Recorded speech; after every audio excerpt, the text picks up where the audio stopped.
Bible का वो कौन सा वचन है जो सबसे ज्यादा फॉलो करना उससे कठिन है? एक दूसरे से प्रेम करना। कोई और? हाँ, एक दूसरे से प्रेम करना। और कोई? आप जानते हो, ब्रदर ने एक्चुअली बाइबल का सबसे टफ वर्ड आपको बताया, जिसको मानने में 99% लोग फेल हैं, इवन इंक्लूडिंग अस। ऐ बोझ से दबे लोगों, मेरे पास आओ, मैं अपने बोझ। यीशु क्या कह रहा था? मुझे दो। आप मुझे बताइए कितने लोग दे पाते? यीशु ने कहा अन्य जातियों की तरह बकबक मत करो। मतलब आपको पता है, अगर मैं प्रार्थना करता हूं पर मैंने परमेश्वर को अपना बोझ नहीं दिया तो मैंने क्या की? से बकबक। क्या कहा प्रभु ने? बहुत सारे लोगों को लगता है कि बहुतों को प्रेयर रिक्वेस्ट भेजने से प्रार्थना जल्दी सुनी जाती है। नो इशू, आप बिल्कुल भेज सकते हो, लेकिन मैं आपको बताना चाहता हूं, पुराने नियम में जो शब्द बार बार आता है वो है व्यवस्था, और नए नियम में जो शब्द बार बार आता है वो है विश्वास। एक परमेश्वर के दास ने, उसकी मिनिस्ट्री है, वो हर शब्द को गिनता है कितनी कितनी बार आया है। उस आदमी ने बताया था विश्वास शब्द पुराने नियम में 4 बार आया है, नए नियम में 220 बार आया। He counted. अभी आप सोचिए विश्वास कितना इंपॉर्टेंट है। और जब 1500 साल तक जब कैथोलिक चर्चेस के पास बाइबल थी, तब मार्टिन लूथर ने देखा कि लोग उद्धार पाने के लिए इतनी मेहनत कर रहे हैं, जबकि बाइबल कहती है विश्वास के द्वारा अनुग्रह से तुम्हारा उद्धार हुआ है। तब उसने लोगों से कहा कि वचन तो कुछ और कहता है और हम कर कुछ और रहे हैं। तब उसने प्रिंटेड बाइबल्स को बहुत ध्यान दिया और उसने इस वचन को बहुत हाईलाइट किया चर्चेस के सामने कि मेरा धर्मी जन विश्वास से जीवित रहता है। आप जानते हैं हम परमेश्वर को अपना बोझ क्यों नहीं दे पाते? उसका कारण क्या है? उसका रीजन क्या है? आपको क्या लगता है जो यहां खड़ा होता है वो प्रभु को अपना बोझ दे पाता है? मैं आपको सच कहता हूं, कई बार मैं भी फेल हो जाता हूं। मैं प्रार्थना करता हूं, लेकिन मैं आधे पौने घंटे के बाद मुझे पता चलता है सारे बोझ वापस लौट आए। कितने लोगों को यह महसूस होता है कि सारे बोझ वापस लौट आए? होता है। सुनिए, हम प्रार्थना करते हैं, वचन से प्रार्थना करते हैं। प्रभु आपका वचन कहता है जो कुछ हम प्रार्थना में विश्वास से मांगेंगे वो हमें मिलेगा। लेकिन क्यों बोझ वापस आ जाता है? आप जानते हैं उसका एक कारण है। उसका एक रीजन ये है, मन की चौकसी नहीं है। हमारे अंदर टेंशन घुसना चालू होता है और हम रिसीव कर लेते हैं। शैतान को हमारी हर कमजोरी पता है कि ये कौन सी बातों से फ्रस्ट्रेट होते हैं, और वो बार बार वैसे सीन क्रिएट करता है हमारे साथ। तो सबसे टफ वर्ड यही है बाइबल का एक्चुअली, 11:28 मैथ्यू, जिसमें लिखा है ऐ बोझ से दबे हुए लोगों, मेरे पास आओ, मैं तुम्हें विश्राम दूंगा। राइट? बोलिए जय मसीह की। आइए मैं आपको एक छोटी सी बात बता के, हमारे पास 20 मिनट है अभी भी, एक सिंपल, आप मुझे बता सकते हैं, थोड़े क्वेश्चंस भी करेंगे आज, कि जब मूसा मिस्र में गया तो बाइबल कहती है वह बहुत सारे वहां पर लोगों को निकाल के कहां लेके जा रहा था? हाँ जी, कनान। मैं आपसे एक बात पूछना चाहता हूं कि जब वो लोग मिस्र से उस रात को निकल रहे थे, तब उस रात मिस्र के लोगों ने उस पूरी प्रभु की सेना को गोल्ड उतार के क्यों दिया था? जिसको पता है उत्तर दीजिए। आप जानते हो परमेश्वर ने उनसे कहा था आज की रात तुम मिस्रियों को लूटोगे।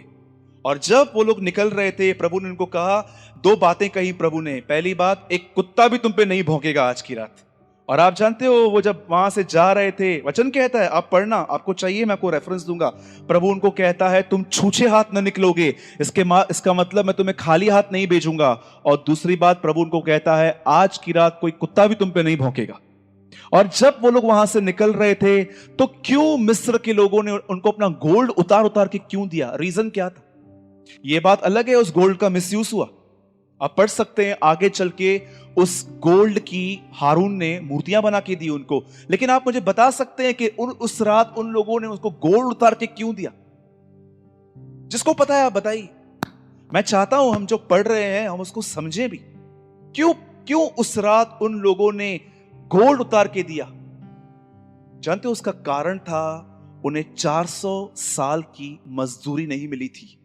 परमेश्वर ने उनको मजदूरी लेके दी, और उसके बाद जब मूसा उनको वहां से निकाल के ले गया, आप में से कितने लोग ये बात जानते हैं, क्या मूसा उन्हें कनान ले गया? कितने लोग यहां कह रहे हैं कि उसको कनान ले गया? मूसा कनान नहीं गया। मूसा को पनिशमेंट दी गई जब उसने एक पत्थर को जो से रॉड मार दी, जबकि प्रभु ने कहा था उससे बात कर। आप जानते हैं उसके बाद किस आदमी पे जिम्मेदारी आई कि अब तू इन्हें कनान ले जा? यहोशू। मुझे एक बात बताइए, कितने कितने लोगों ने यहोशू का पहला अध्याय पढ़ा है?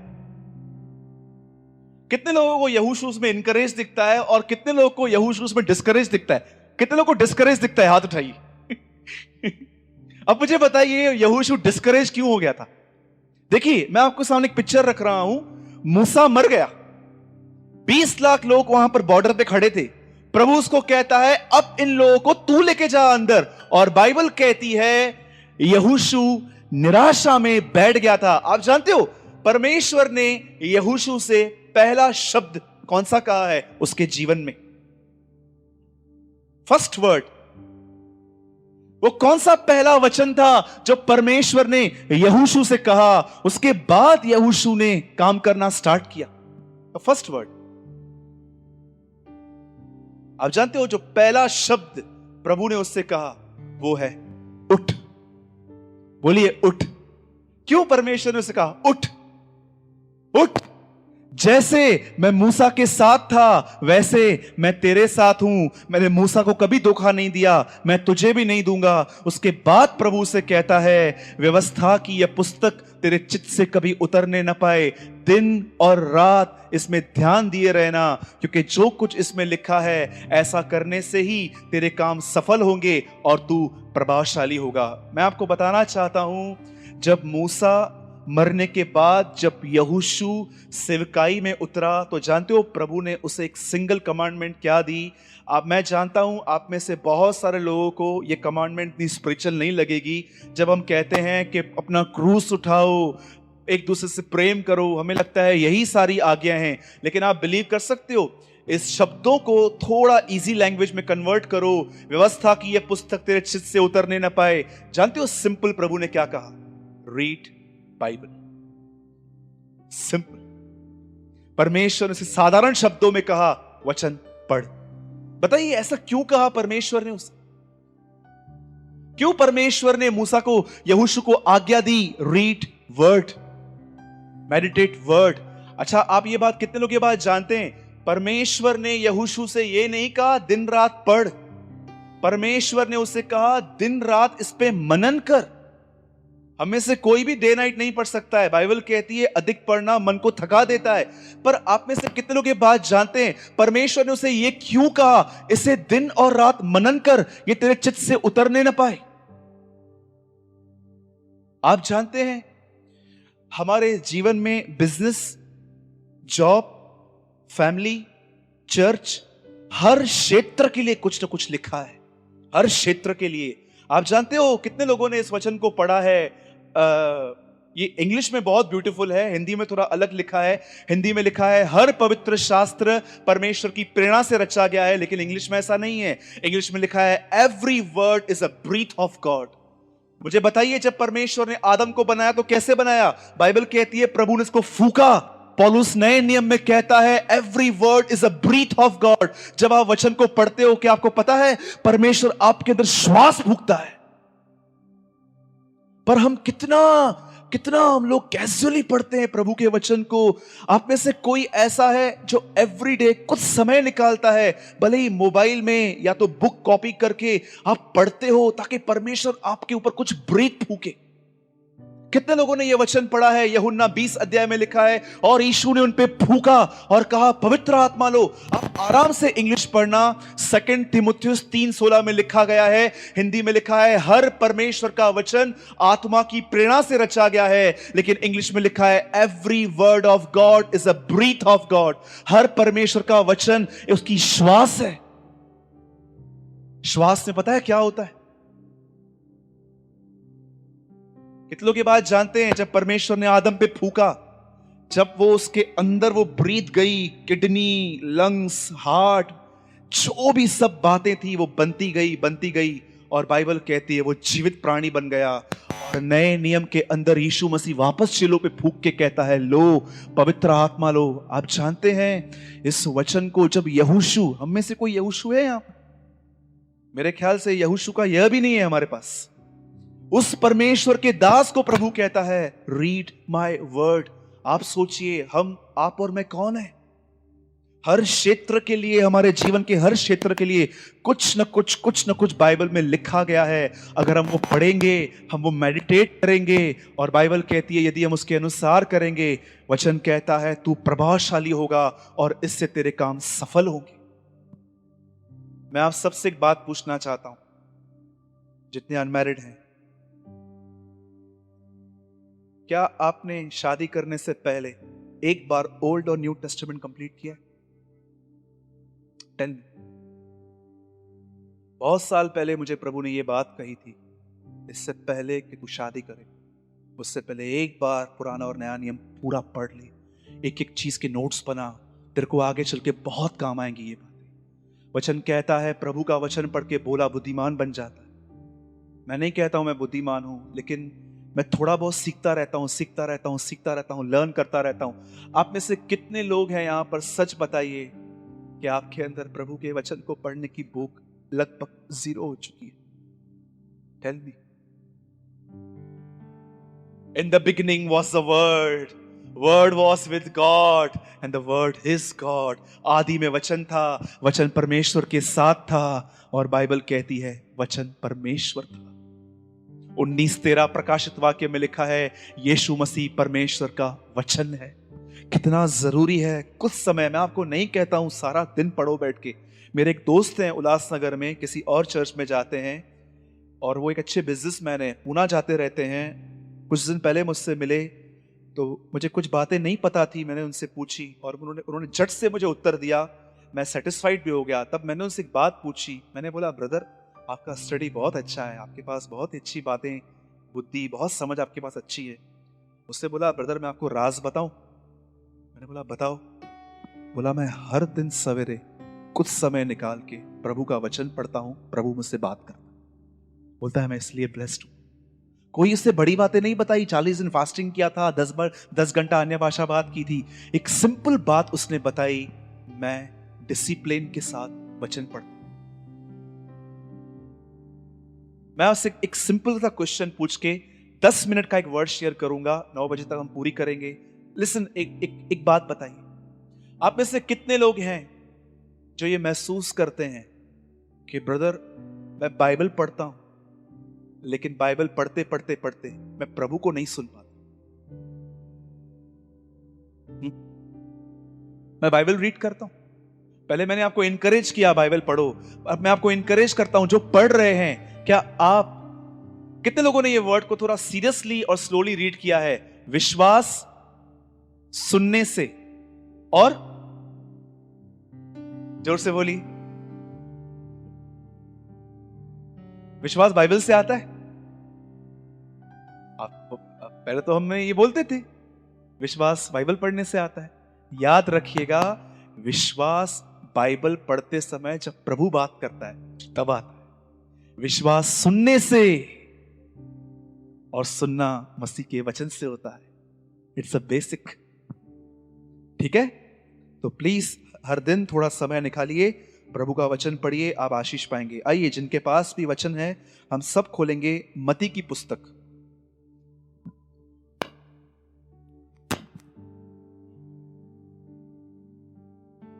चलिए, कोई बात।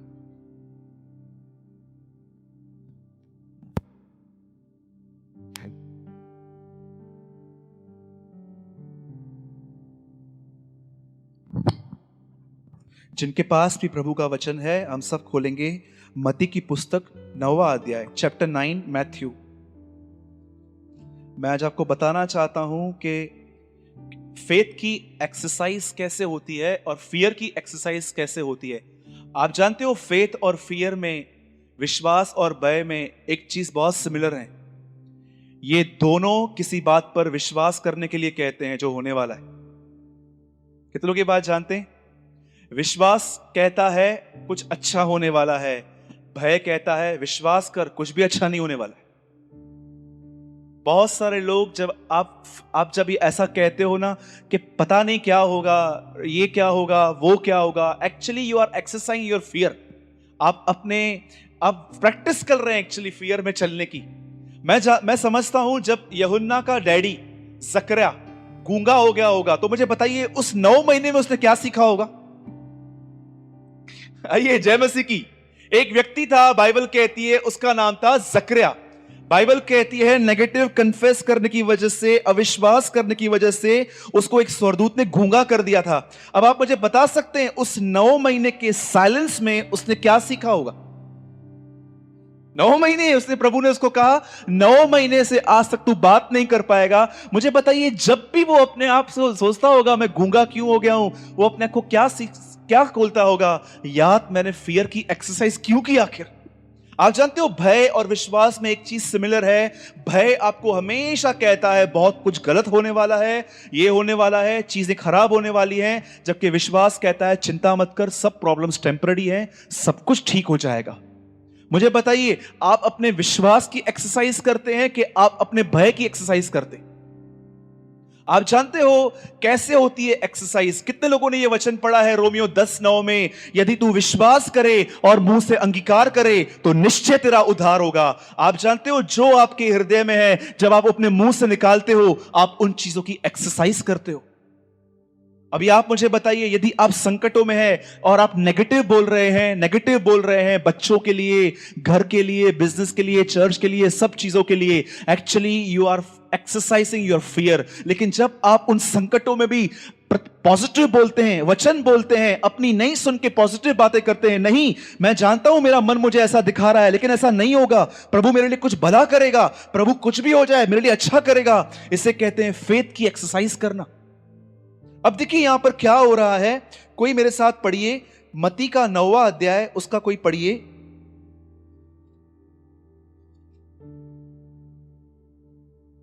सेकंड वर्ड देखिए, हमारा विश्वास कितना इंपॉर्टेंट है, न वो केवल हमारा परंतु हमारे वंश का भी भला करता है। पढ़िए। और देखो कई लोग एक झोले के मारे हुए को उसके पास लाए। नहीं, थोड़ा क्लियरली पढ़िए। यीशु ने उनका, किसका? लकवे के रोगी का, कि जो उसको लेकर आए उनका। आगे।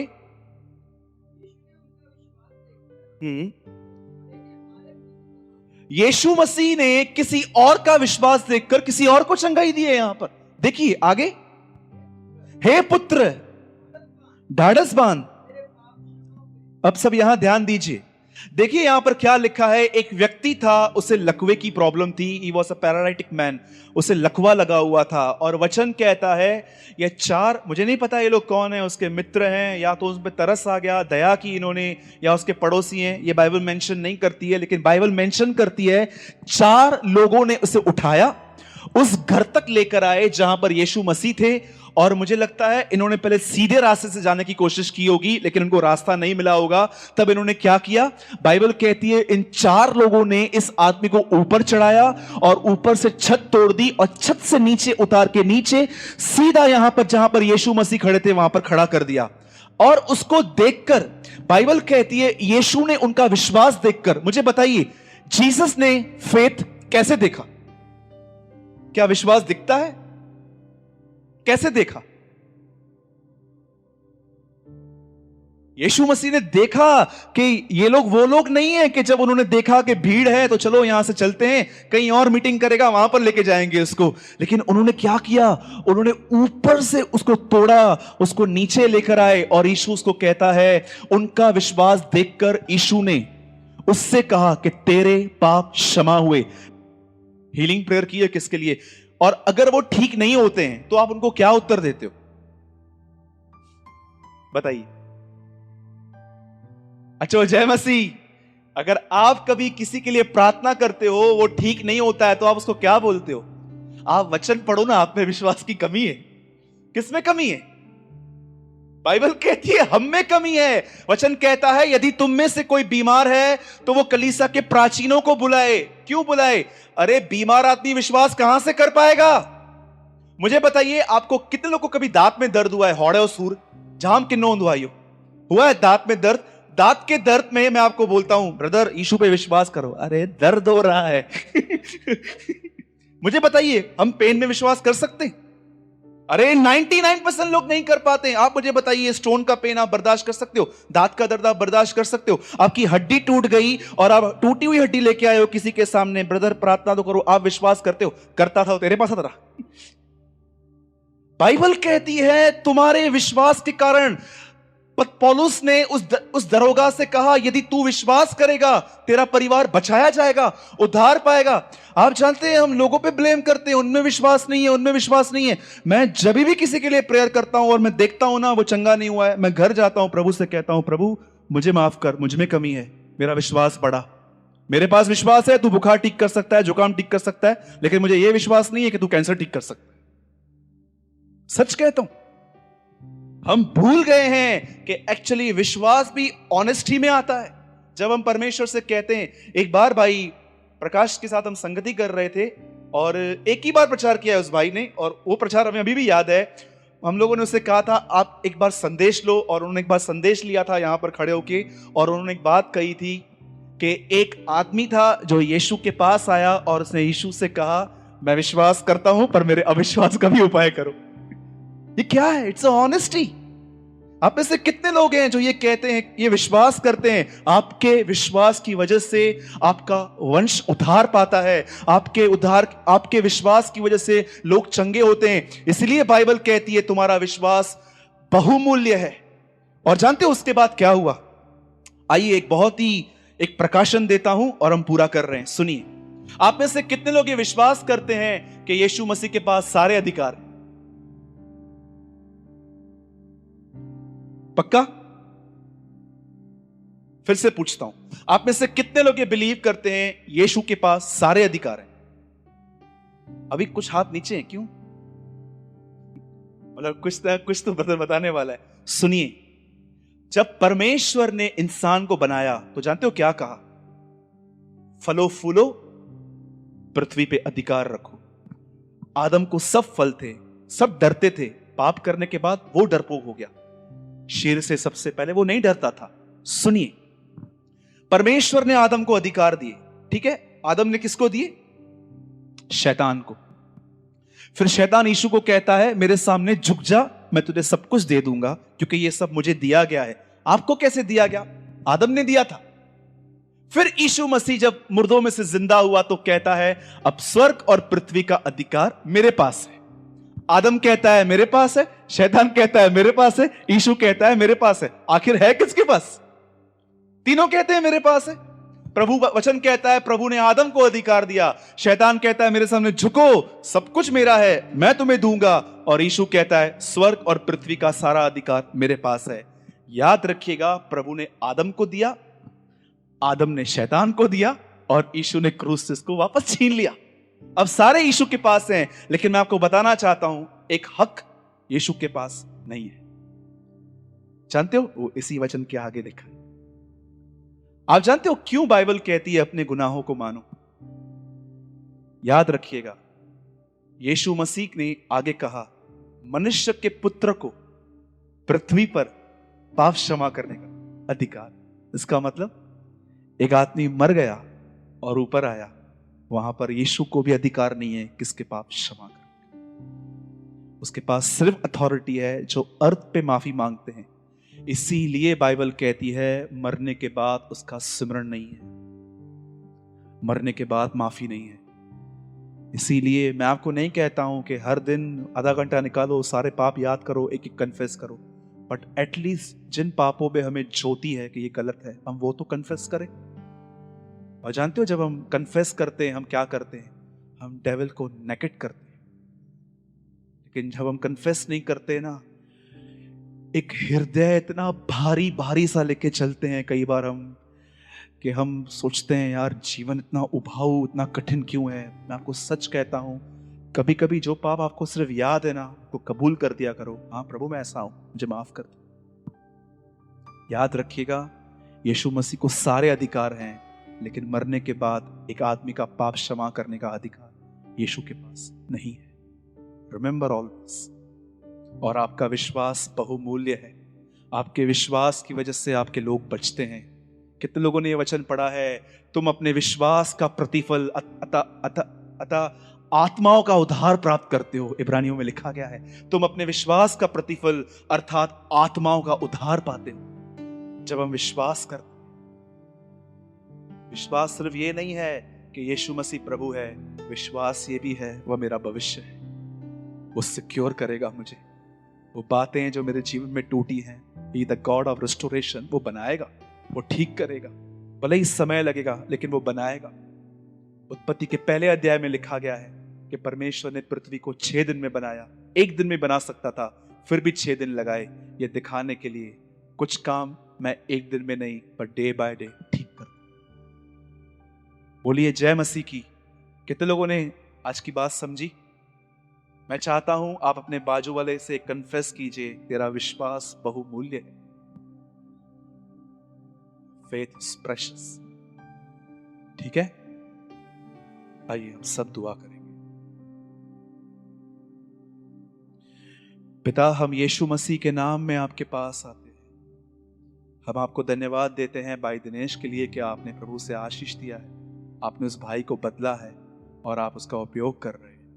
हम धन्यवाद देते हैं प्रभु हर उस भाई बहन के लिए जो आज यहाँ आए हैं। आपने सचमुच प्रभु हमें बहुत आशीष दी है प्रभु, और हमारे लिए सबसे बड़ी आशीष यह है कि आप हमारे परमेश्वर हैं। मैं दुआ करता हूँ यहाँ पर तेरे हर बेटे और तेरी हर बेटी के लिए प्रभु, तेरा हाथ हमेशा उन पे बना रहे, तेरा अनुग्रह हमेशा इनके ऊपर रहे, तेरी करुणा हमेशा इनके हृदय में राज्य करे। मैं दुआ करता हूँ हम लेने वाले नहीं प्रभु, हम देने वाले बने प्रभु। तू हम पर ऐसी दया और कृपा कर। हम तुझे सारी महिमा और आदर देते हैं। हम दुआ करते हैं प्रभु और विश्वास करते हैं आपने हमारी प्रार्थना को सुना, यीशु मसीह के नाम से, आमीन।